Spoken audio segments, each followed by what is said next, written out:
Viaje al Oeste es una producción de Radio Internacional de China, original de Wu Chang-un, versión para la radio de Abel Rosales. El rey mono ha conseguido engañar a la princesa de todos los espíritus. Tras matar a su esposo, el insecto monstruo de 9 cabezas se transforma en la bestia y consigue que la princesa le entregue los tesoros robados, las cenizas de un Buda y la planta de 9 hojas. Ella trató de recuperar las cajas, pero en ese mismo instante, Pachi irrumpió en la escena y le asestó un golpe terrible en el hombro que la hizo rodar por el suelo como una manzana podrida. Solo quedaba viva la esposa del rey dragón. Al enterarse de lo ocurrido, intentó huir por una ventana, pero no pudo escapar de las garras de Pachi, que se dispuso a acabar enseguida con ella. El peregrino le detuvo el brazo diciendo: «Espera un momento, es mejor que no la mates.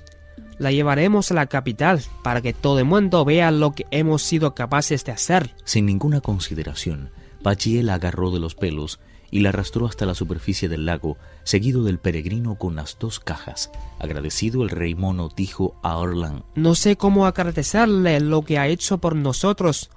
No solo hemos recuperado las reliquias, también hemos acabado con todos los monstruos». Los sabios prosiguieron su camino hacia el río de las libaciones, mientras ellos cogían las cajas de los tesoros y se elevaban hacia lo alto. Pachi no soltó en ningún momento a la viuda del dragón.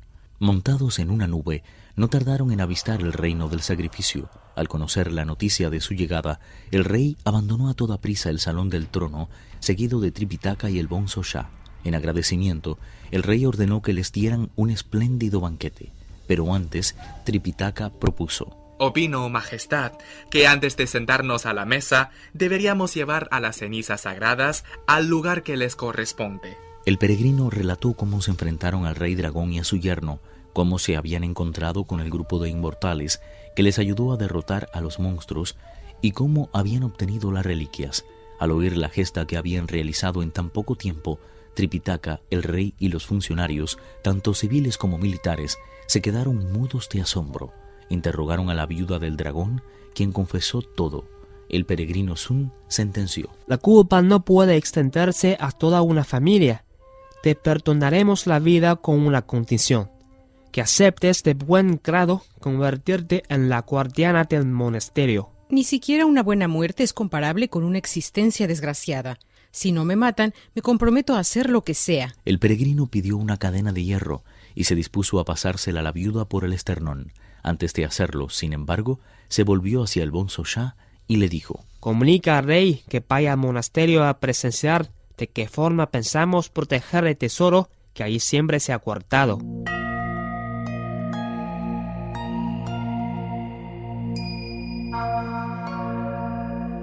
Las reliquias sagradas fueron colocadas en el monasterio en una hornacina a la altura del 13º rellano. La viuda del dragón fue encadenada a una columna que había justamente en el centro. El peregrino recitó un conjuro mágico y se presentaron ante él el espíritu de la ciudad y el protector del monasterio, a los que encargó que le dieran de comer cada 3 días y la vigilaran constantemente. Caso de no hacerlo, serían ejecutados sin ninguna contemplación. Los dioses asintieron en silencio. El peregrino tomó la planta y barrió con ella todos los escalones. Finalmente la colocó junto a la urna de las reliquias. Volvió a rodear el monasterio una aura tan luminosa que todos los reinos bárbaros de la comarca percibieron al instante su resplandor. Con profundo respeto, el rey mono dijo: «Opino, Majestad, que el nombre de luz dorado no coincide con la importancia de este monasterio. Al fin y al cabo, el oro es una sustancia muy voluble y la luz posee una estabilidad tal que hasta el aire la hace vibrar. Nos permitimos sugerirle que de ahora en adelante lo llamen el monasterio de dragón derrotado. Le doy mi palabra de que ese nombre durará para siempre y su fama llegará hasta el último rincón del mundo». El rey ordenó que así se hiciera. Los canteros reales labraron una placa en la que podía leerse: «Monasterio del dragón derrotado, construido por expreso deseo de su majestad». Tras colgarlo de la puerta principal, dio comienzo un espléndido banquete de agradecimiento que duró hasta bien entrada la noche. Antes de proseguir el viaje, el rey encargó el retrato de los 4 peregrinos e hizo inscribir sus nombres en la torre de los 5 fénix. Igualmente les ofreció como recompensa grandes cantidades de jade y oro que rechazaron con la debida cortesía. Para ellos era suficiente que los monstruos hubieran sido exterminados y se hubiera hecho justicia. Comprendiendo que insistir no iba a conducir a nada, el rey dio a cada uno un par de túnicas como las que normalmente vestían, 2 fajas de seda, zapatos y calcetines. Los proveyó además de abundante comida seca y con lágrimas en los ojos selló el permiso de viaje. Rodeado de todos sus funcionarios, los monjes del monasterio del dragón derrotado y los habitantes de la capital, salió a despedirlos a las afueras de la ciudad.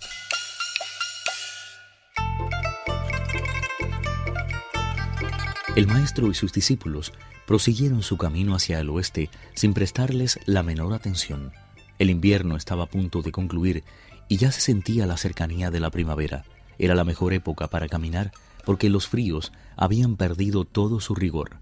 A lo lejos vieron las cumbres de una altísima cordillera por la que serpenteaba penosamente el camino que seguían. Tripitaka tiró de las riendas al caballo y comprobó sorprendido que estaba sepultado bajo un manto de zarzas, enredaderas y viñas. A medida que iban avanzando, la marcha se hacía cada vez más penosa, porque las zarzas habían invadido el sendero y sus espinas se clavaban sin piedad en las piernas de los caminantes. El peregrino Sun se elevó hacia lo alto y vio que no había ni un solo palmo de tierra que no cubrieran las zarzas.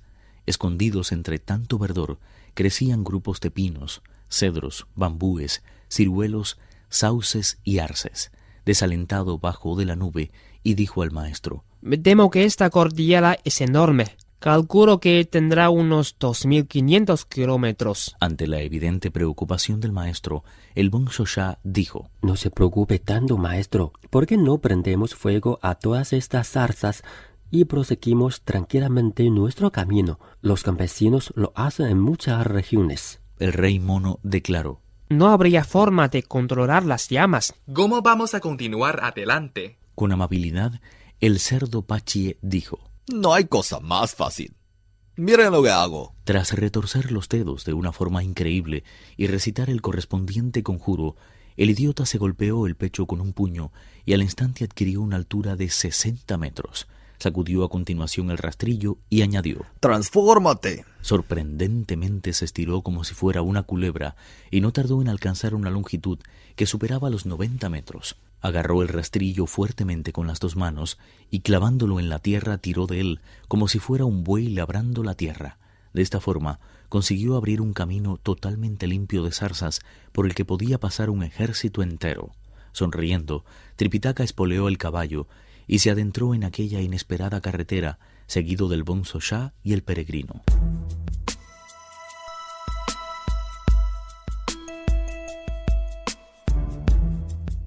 Luego de cubrir más de 300 kilómetros, llegaron a un claro en el que se levantaba un monumento de piedra.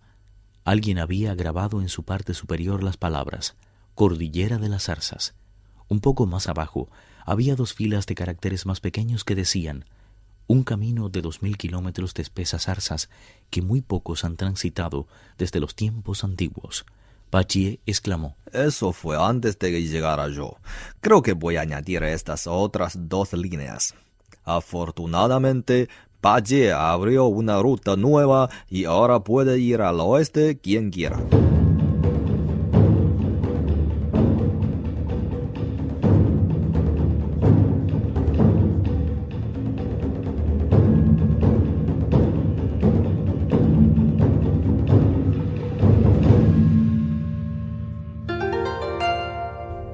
Viaje al oeste, uno de los 4 grandes clásicos de la literatura china.